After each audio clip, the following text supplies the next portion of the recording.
Here is everything you need to know to understand the 1975 Australian constitutional crisis. Let's begin with the constitutional structure of Australia. Australia's parliament is made up of the House of Representatives and the Senate, also known as the lower house and the upper house. The monarch is represented in Australia by the Governor-General. The Governor-General is allowed to use all of the national government's executive powers, such as appointing ministers or signing laws. However, it's an established tradition or convention that the Governor-General acts only when told by the Prime Minister or other governing bodies. Reserve powers refers to a few things the Governor-General is allowed to do without anyone's permission, such as firing a Prime Minister, but the reserve powers are still influenced by tradition. Similar to the Westminster system, the Australian government consists of the political party that controls the lower house. An Australian law cannot pass without the Senate's approval. The Senate was put in place to have equal representation from each state, no matter how large or small the population. The Senate does not have the power to start or change money bills, but they have the power to block the government budget. This has never happened before 1975, even when the opposition controlled the Senate. Prior to 1975, the Governor-General had also never fired a Prime Minister before. The Constitution states that the Governor-General has the power to dissolve both houses, forcing an election if the following conditions are met. The House of Representatives passes a bill twice. The Senate refuses to pass that same bill twice. There is a minimum of 3 months between the votes. This power has been used twice, once in 1914 and once in 1951. And in both times, the Governor-General only used his powers at the recommendation of the Prime Minister. Now, let's talk politics. The Liberal National Coalition, more commonly known as the Coalition, is a group of center to right-wing political parties that comes together to form one of the two major political groups in Australian federal politics. They aren't one political party, they're a coalition consisting of many parties, so how does it really work? The coalition consists of two main parties, the Liberal Party and the National Party. They formed an alliance so they could win more seats, have better control of Parliament, have better chances of winning elections, that they would then govern together. They share government when the coalition wins the election, but they keep their own separate party organizations, run their own individual candidates, and have separate leaders that closely work together. How does governing together work? Well, in the case the coalition wins an election, the Liberal Party leader would become the Prime Minister, and the National Party leader becomes the Deputy Prime Minister. The two of them will then negotiate how many ministries each one of them gets. The Liberal Party usually gets more because the party is larger, but the Nationals typically get the more important ones, especially concerning agriculture or regional development. They'll sometimes run candidates against each other in seats where the opposing Labour Party doesn't have a high chance of winning. When it's a tight race, they stay together for a larger Conservative vote. The Liberal Party usually has more power because they have more seats and more money. The National Party, however, can always threaten to pull out of the coalition if the Liberals aren't willing to compromise. In tight elections, the seats that the National Party holds can make the difference between winning and losing. The coalition was in power for 23 straight years, from 1949 to 1972. During that time, we saw many fascinating characters.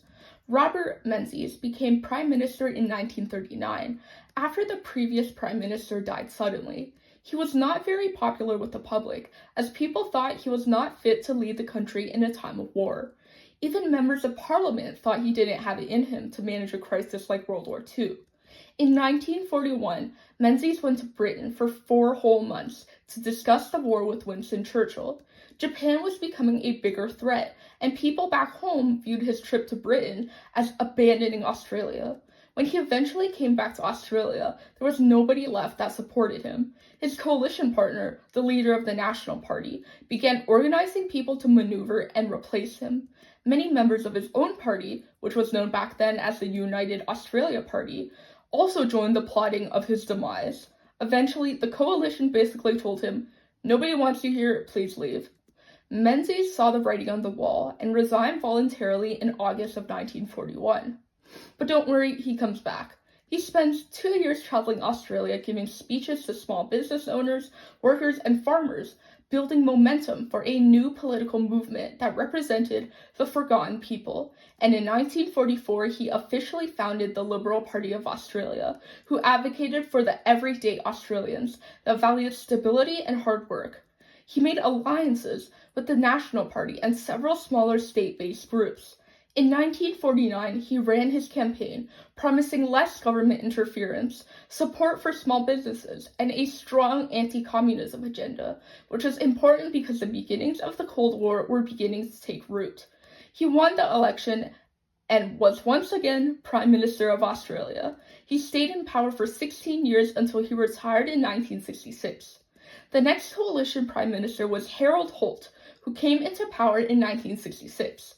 The thing about him is that he was absolutely obsessed with oceans and seas. One day in 1967, he decided to take a swim at the beach and never came back. The National Party leader John McEwen was temporarily Prime Minister for a year before John Gorton won in 1968. William McMahon came into power during 1971, and in 1972, the coalition finally lost to the Australian Labor Party. The coalition was considered more conservative compared to later governments, and they were quite slow to modernize things like healthcare, education, and Indigenous rights. With civil rights and women's rights movements growing and the anti-Vietnam War protests, the coalition began to seem more and more outdated. Gough Whitlam of the Australian Labor Party rolled onto the scene with his "It's Time" campaign, promising radical and energetic modern changes, and the public was ready.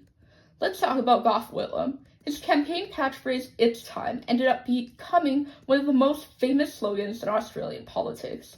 After 23 years of Liberal country coalition government, the national mood was that Australia was old-fashioned to conservative and stuck in the past.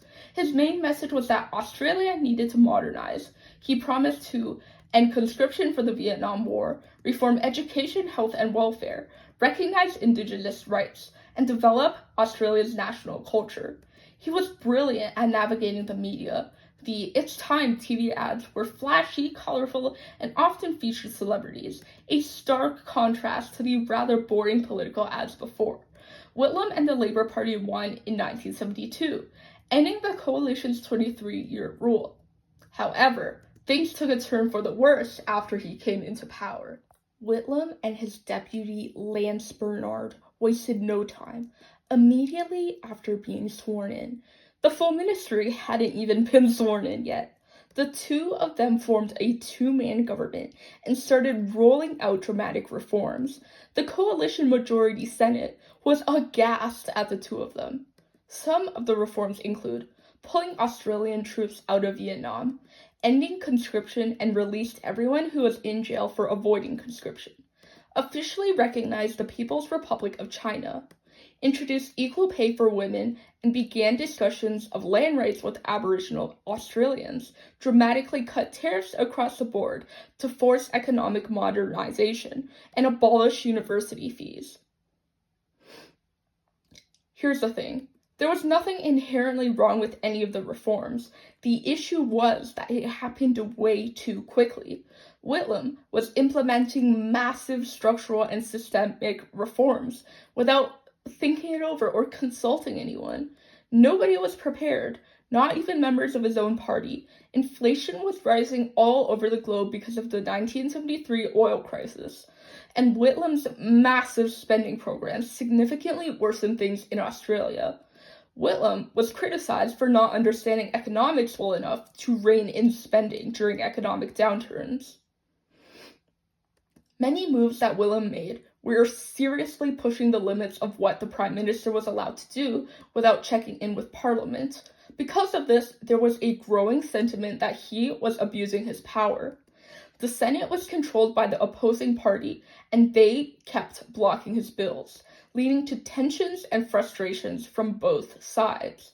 His plans on Indigenous rights, multiculturalism, and social reform were very progressive. That, paired with how fast the changes were implemented, he made an enemy out of the Conservatives, who felt like Australia was changing too much and too fast. By 1975, Whitlam's government was in very hot water. Let's talk about the loans affair. The Whitlam government attempted to borrow billions of dollars from oil-rich Middle Eastern countries to fund their very ambitious national development projects. But the thing is, they tried to do it outside of the official channels. By the 1970s, Australia depended heavily on British and American foreign investment. Whitlam wanted Australia to have more control over its own resources, such as their mining, energy, and infrastructure. In order to fund this, they needed some very big loans, like massive. They decided that the surplus oil money in the Middle East after the oil crisis was the ideal place to find easy money. All foreign loans are supposed to go through the Australian Treasury, with strict Parliament oversight. Whitlam's ministers, however, skipped the Treasury and tried to secure what would be worth a $25 billion USD loan today through a dodgy Pakistani investment banker named Tyrith Kemlani. Arrangements and meetings were made behind the cabinet's back. Whitlam gave enormous power to one of his ministers, Rex Connor, asking him to negotiate the entire loan mostly by himself. Kemlani turned out to be a sketchy character who bragged about his great talents and abilities, but failed to deliver anything in reality. Kemlani would delay finalizing the loan with a myriad of excuses, and eventually the two of them were just going around in circles. During negotiations, politicians of the opposing party and media journalists began to hear whispers of a secret government loan scandal. When the story finally broke to the press, the affair was painted from gross incompetence to government corruption. Public opinion of the Whitlam government turned sour very quickly. Even people who supported the progressive reforms began to question whether Whitlam's team was competent enough to be the ones who implemented these changes. There was already fierce animosity between Whitlam and the Senate before the loans affair. The whole scandal was what finally pushed the Senate to cut off government funding in October of 1975. At last, let's talk about the constitutional crisis. It was unprecedented for the Senate to block federal money supply. When the government runs out of money eventually, they can't pay public servants such as paramedics, police officers, and firefighters. They would literally have to shut down hospitals and law enforcement. This was done to force Whitlam to either resign or to call for a re-election. Whitlam, however, adamantly refused to do either. A deadlock ensued, as neither party backed down for weeks.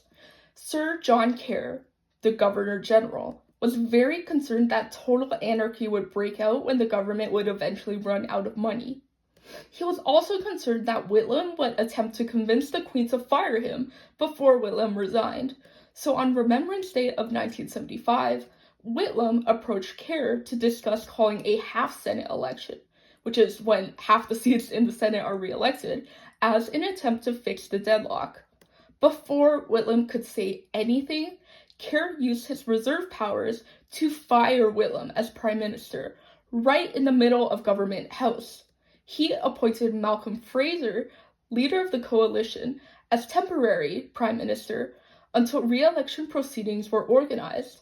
Everybody's jaw was open. No one saw it coming. Shortly afterwards, Whitlam gave his parting words on the steps of Parliament House and memorably declared, "Well, may we say God save the Queen, because nothing will save the Governor-General." The entire country of Australia became bitterly divided as people quickly took sides. People were still very angry at Whitlam for the loans affair, even if they didn't agree with how he was fired. Public confidence in Australia's political system was shattered. Before that year, citizens always thought that their democracy was stable, orderly, and predictable for the most part. The idea that the Governor-General could just fire an elected Prime Minister on the spot shocked everyone. It brought to the surface the clauses within the Constitution that people assumed would never be put to the test. Discussions began on whether or not the Constitution should be revised, and whether or not Australia should become a republic to break free from the monarchy. Before that year, the Governor-General was supposed to be a ceremonial figure, neutral when it comes to politics. That illusion crumbled when John Kerr very clearly took a side. Public opinion was split for generations. Those who were alive for it often still have strong feelings about it. Some thought Whitlam's recklessness is what caused his own downfall. Others thought that Kerr and Fraser orchestrated a coup against a democratically elected government. This split still shapes modern discussions of Australian politics on how much power the Senate should have and how executive power should be managed. After 1975, serious discussions began taking place on whether or not Australia should become a republic. A lot of people thought it was outdated and wrong that the Queen could still influence their domestic politics. This eventually led to the 1999 Republic referendum, which was unsuccessful, but the conversation is still very active. The 1975 Australian constitutional crisis fundamentally reshaped the country's view of power, accountability, and independence forever. The information in this video was almost entirely sourced from Wikipedia articles, so take it with a grain of salt. Thank you for watching everything you need to know to understand the 1975 Australian constitutional crisis. Goodbye!